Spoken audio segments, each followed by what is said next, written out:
Ya, silakan. Assalamualaikum warahmatullahi wabarakatuh.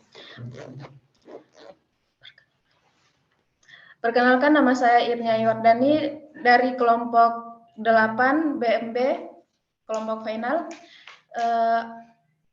Kami akan menjelaskan tentang arsitektur Jengki. Dan anggotanya adalah Lode Ahmad Vandong. Yang kedua, saya sendiri Irnia Yordani. Yang ketiga, Abdullah. Yang keempat, Ilham Purnama. Yang kelima, Muhammad Apri Adam. Dan dosen pembimbing kita yang terhormat Muhammad Zakaria Umar. Baik, di sini saya akan menjelaskan tentang definisi fasad. Yang pertama, fasad merupakan sisi luar sebuah bangunan atau tampilan muka pada eksterior pada sebuah bangunan. Pada umumnya yang dimaksud yaitu bagian depan, namun kadang juga bagian samping dan belakang bangunan. Yang kedua, komponen-komponen fasad. Yang pertama, dinding. Yang kedua, pintu. Yang ketiga, jendela. Yang keempat, kanopi. Yang kelima, pencahayaan. Yang keenam, stapak. Yang ketujuh, atap atau atap bangunan utama. Yang ke-8, pagar. Yang ke-9, tanaman. Yang ke-10, cat bangunan. Yang ke-11, lantai teras. Yang ke-12, lantai carport. Sejarah desain Jengki. Sejarah munculnya rumah Jengki berawal semenjak pasca kemerdekaan sekitar tahun 1950 sampai 1960.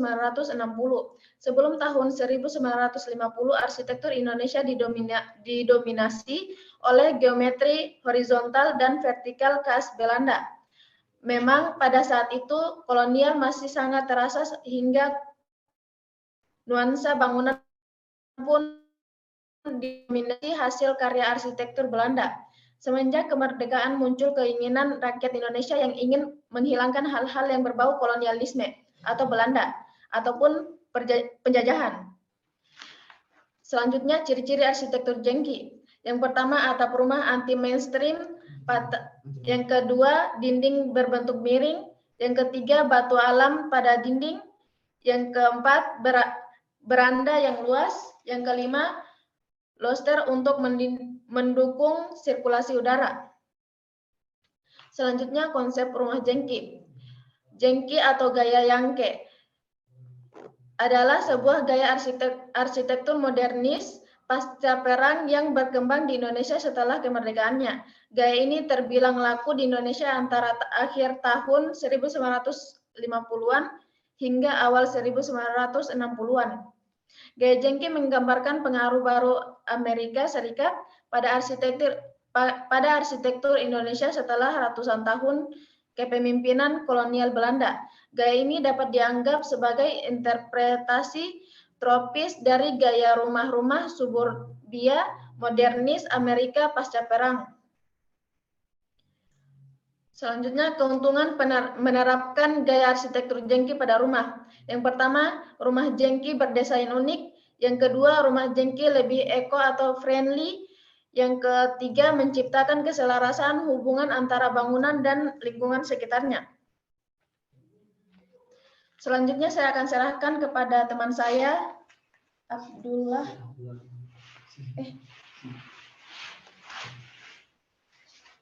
Baik, terima kasih moderator.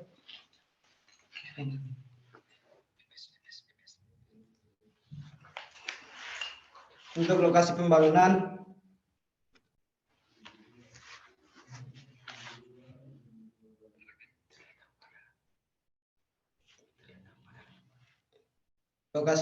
terletak pada BTN Aulia Residence Blok 1, Jalan Manggis, Kecamatan Kelurahan Andunu, Kecamatan Puasiak, Kota Kendari, Sulawesi Tenggara. Next. Bentuk fisik bangunan. Inilah tampak depan bangunan yang kami observasi. Yang ini samping kiri bangunan yang kami observasi. Inilah tampak belakang bangunan yang kami observasi. Dan ini nama-nama dan ini nama pemilik yang mempunyai BTN Aulia. Atas nama Icing, alamatnya BTN Aulia Residensi 1 Jalan Manggis, Kelurahan Dunu, Kecamatan Pose, Kota Kendari, Sulawesi Tenggara. Pekerjaan mengurus rumah tangga, luas lahan 12,5 meter kali 8 meter, luas bangunan 7 meter kali 6 meter, atas bangunan pribadi. Dan ini contoh studi literatur. Studi literatur dinding. Yang pertama yang kami ambil studi literatur dinding, yaitu dinding batu alam. Yang kedua untuk literatur siapa pertama ini, Abdullah atau kami Pandong? ambil. Ini Abdullah atau Ya. Pandong? Yang presentasi Abdullah Saya atau Pak, Pandong? Pandong.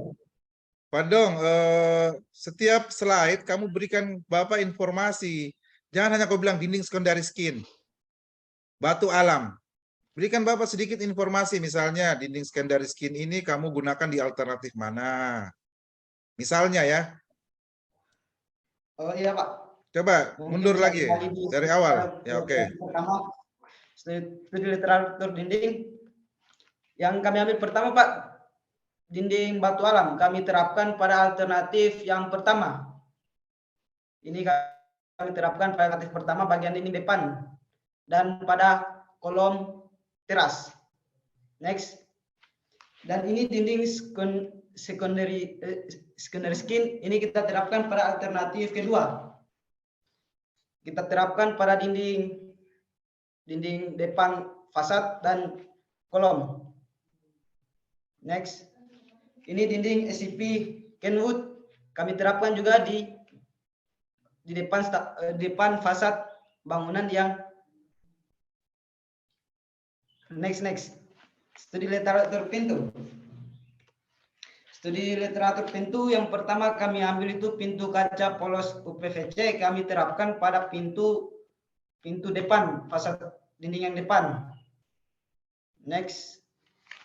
Dan kedua pintu kayu jati. Mungkin pintu kayu jati ini sering digunakan pada masa kalangan mula munculnya bangunan konsep rumah jengki. Dan kami terapkan pada bangunan observasi kali ini Pak. Dan diterapkan dinding fasad bangunan.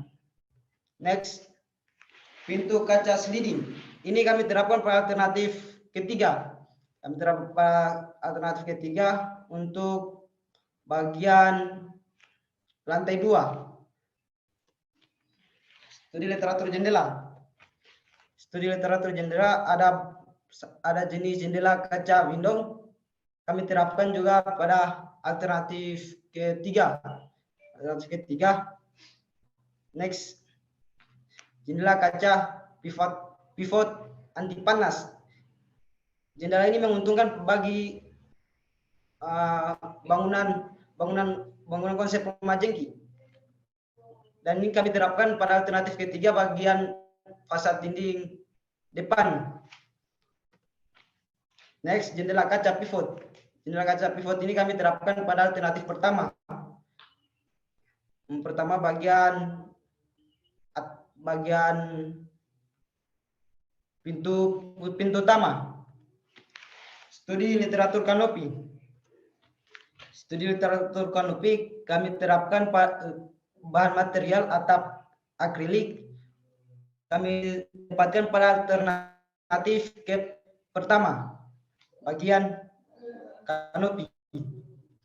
Atap pendek. Atas ini terapkan pada alternatif ketiga. Pendek. Next, atap aldron.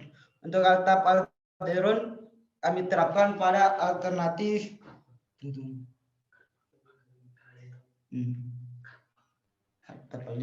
kami terapkan pada alternatif kedua. Next, studi literatur pencahayaan.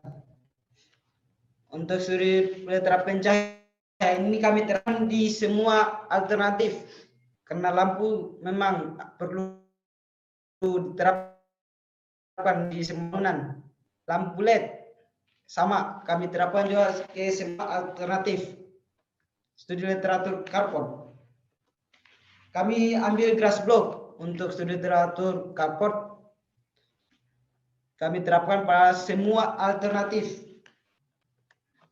Studi literatur atap. untuk studi literatur atap bitumen kami terapkan pada alternatif kedua. Atap genteng beton. Atap genteng beton ini kami terapkan pada alternatif pertama pada fasad bangunan.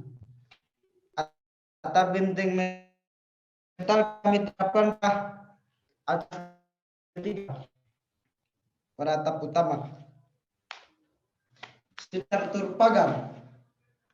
Untuk studi literatur pagar yang kami ambil pagar batu alam. Pagar batu alam ini mungkin banyak yang digunakan ya Pak.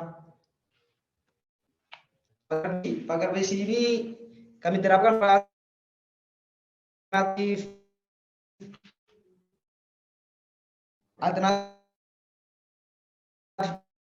pertama dan alternatif ketiga. Studi literatur tanaman. Untuk tanaman disidia jadi kami terapkan pada alternatif pertama.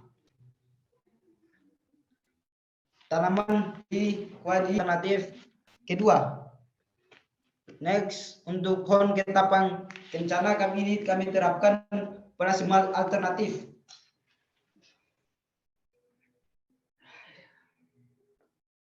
Alternatif pertama, inilah alternatif pertama Pak. Ada atap genteng beton, ada lampu LED, ada apa yang namanya?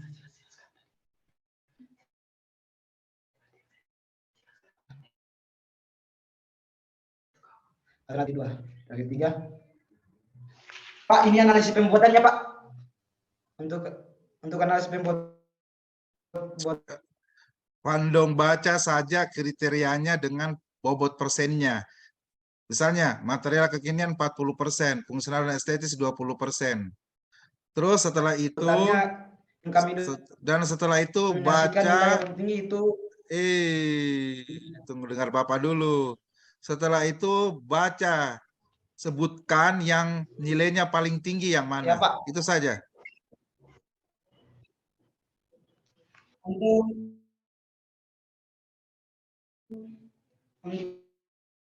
Untuk materi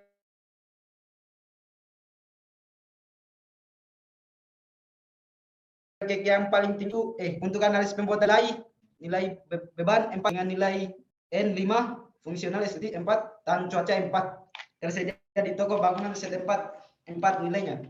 Jadi keseluruhan totalnya 15. Sekian Pak. Dan ini sintesis fasad terpilih. Inilah Pak sintesis fasad yang kami pilih. Yang lain mana? Coba masa Pandong sendiri. Atap akrilik, dinding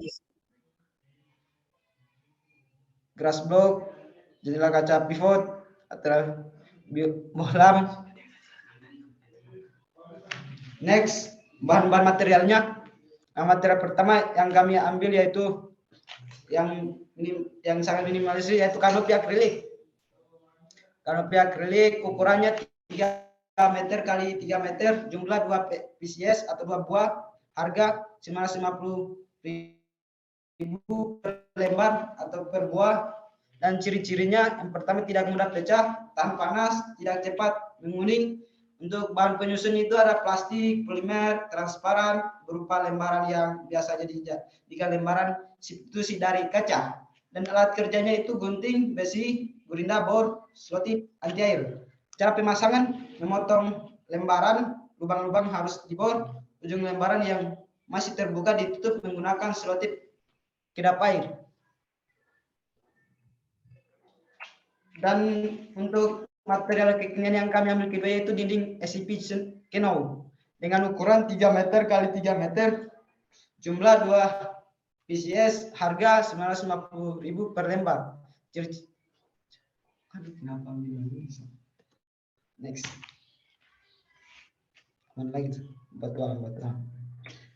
Dan untuk bahan materi keduanya itu dinding batu alam. Dinding batu alam dengan ukuran per buah itu 5 cm kali 30 cm dengan jumlah totalnya dalam dalam satu fasad 360 pcs, harga 105.000 per pcs. Ciri-ciri bahan material batu alam yang pertama itu mempunyai erat kuat, tekan dan kuat, tekstur yang tinggi, keras dan tidak mudah hancur, daya serap air relatif kecil, tahan terhadap pengaruh cuaca, tahan terhadap kewasan. Untuk bahan penyusunnya itu batu, alat kerja paku beton, alat pemotong benang, adukan semen. Cara pemasangan, yang pertama itu silakan adonan untuk pasang batu alam, campurkan semen, pasir, air. Kedua, tempelkan adonan aci pada tembok dinding. Ketiga, pasang benang posisi horizontal. Biasa disebut dengan dimulai dari bawah. Dan pastikan meluruskan dengan water pas. Keempat, tempelkan di andesit. Kelima, pasang batu alam andesit pada dinding, mulai dari bawah kemudian menyamping. Keenam, tekan agak kuat sehingga nantinya batu alam tidak mudah lepas.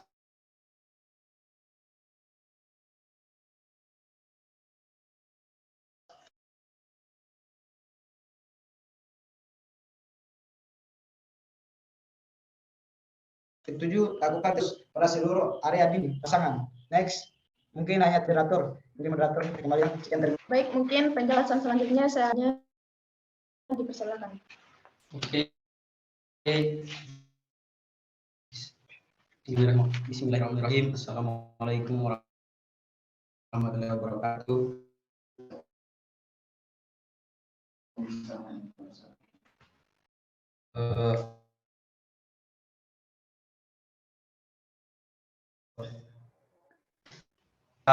Tampak depan bangunan sebelumnya. Sebelumnya terima kasih kepada moderator sudah memberikan waktu untuk saya untuk menjelaskan bagian-bagian ini. Seperti pada gambar tampak depan bangunan sebelumnya. Lalu kami Tampak bangunan sebelumnya apa, Abdullah? Coba. Jangan kamu berikan Bapak informasi tampak sebelumnya, setelahnya. Gimana sih? Coba materialnya apa pertama, dua saja informasinya apa, sesudahnya apa, ya. Untuk tampak depan bangunan sebelumnya seperti pada gambar kanopi serta untuk kanopinya, atap terasnya apa pertama, sebelumnya. Coba bahan sebelumnya apa, bahan sesudahnya apa, begitu Om. atap seng untuk sebelumnya atap seng, lalu dengan kanopi yang biasa Pak. Ya, beton. Ya Pak, untuk gambar untuk tampak depan sesudahnya kanopinya itu kami pakai kanopi akrilik dengan atap genteng beton.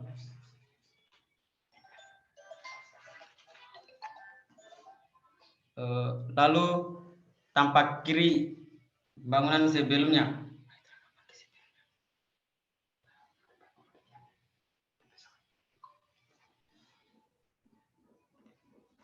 Tampak sebelumnya seperti pada gambar di sini nampak biasa-biasa saja. Lalu kami merenovasinya untuk lebih ke zaman-zaman modern saat ini. Seperti pada gambar, sengaja kami buat yang 2 lantai. Lalu tampak belakang bangunan sebelumnya. Lanjut next yang tampak bangunan sesudahnya.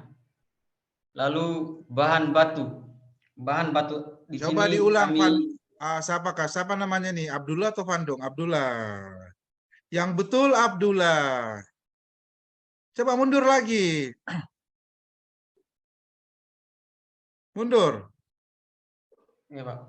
Mundur lagi. Nah, coba tampak depan sudah, sekarang tampak mana lagi? Nah, tampak kiri bagaimana? Ada nggak tampak kirimu sesudah desain?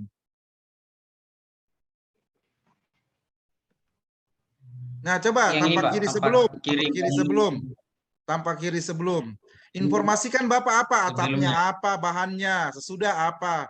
Jangan kamu nggak ngerti ya?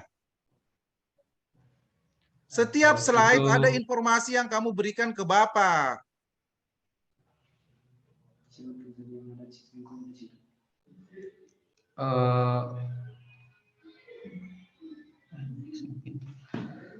tampak kiri bangunan sebelumnya. Tampak kiri Sebelumnya sebelumnya bahan atapnya apa? Kan bisa begitu. bahan atapnya itu seng. Lalu yang sesudahnya kusen atap genteng beton. Lalu kanopinya juga kanopi akrilik. Untuk dindingnya yang sesudahnya itu kita pakai dinding ACP Conwood. Next Pak, tampak belakang bangunan sebelumnya masih memakai dinding yang lama. Lalu sesudahnya kami memakai dinding ACP Conwood dengan kusen pintu kayu minimalisir.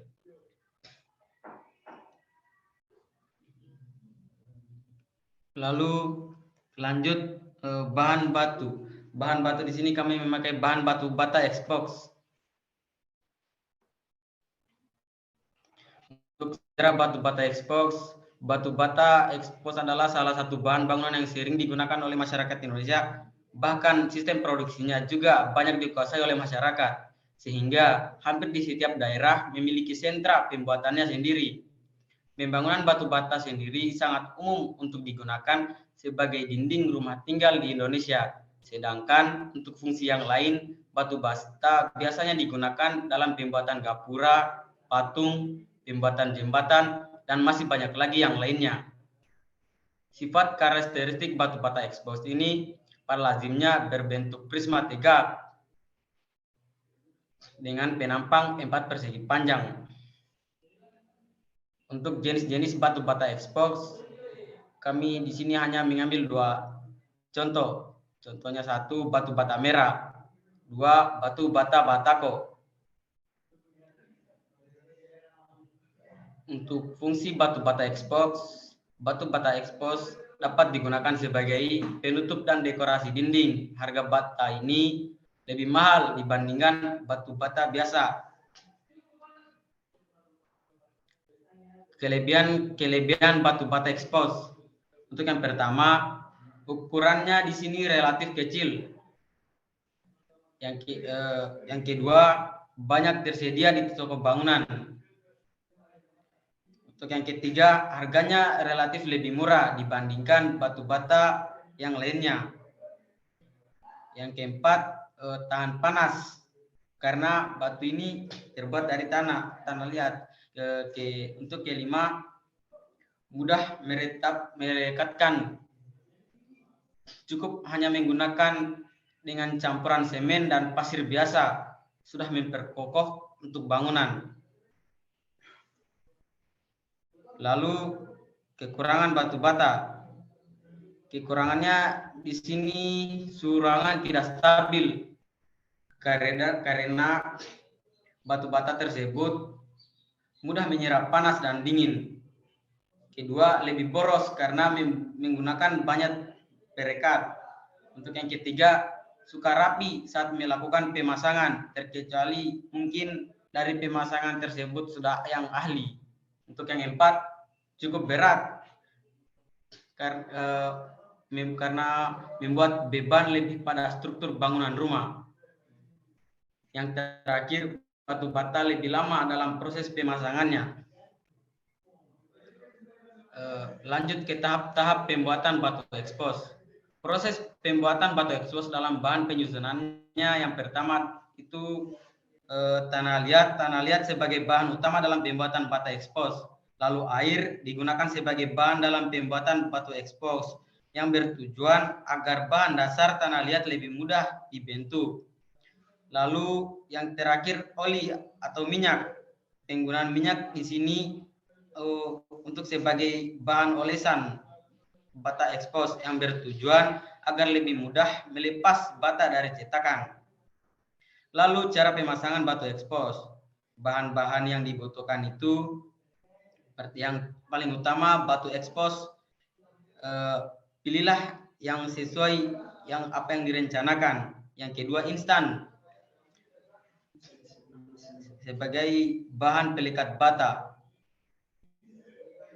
Lalu alat-alat yang digunakan di sini yang terutama palu atau martil, sendok semen, dan sikat nilon. Langkah-langkah kerjanya, yang pertama pembersihan dinding. Bersihkan dulu dinding yang akan dipasang pada batu template ekspos. Lalu pemberian warna, pembuatan nat, penggunaan benang timbang, lalu dipoles dengan semen. Yang ketujuh pembuatan adukan yang tepat. Yang ke-8 pemasangan batu bata sudut. Supaya bata tempel yang telah Anda pasang tidak bergeser, digunakan nat seperti yang saya sebutkan pada poin keempat tadi, pembuatan nat. Lalu poin ke-9 penekanan permukaan dinding.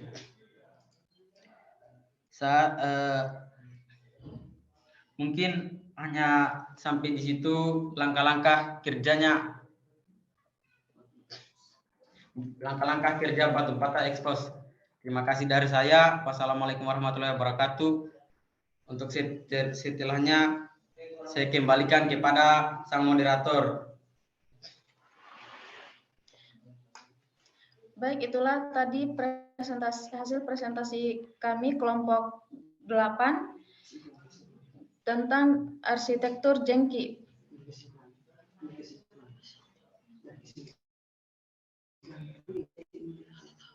Penutupnya mana? Penutupnya.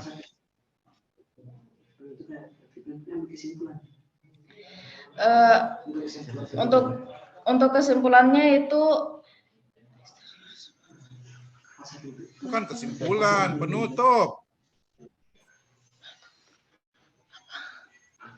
Kesanta terhadap mata kuliah ini mana? Oke, untuk pesan dan kesan pada mata kuliah ini atau Yang tertulis mana? Maaf Pak, pesannya kami tidak buat karena ingin lisan Pak. Kalian ini asal jawab saja. Kenapa tidak ditulis seperti yang lain-lain? Agar sesuai format, seragam.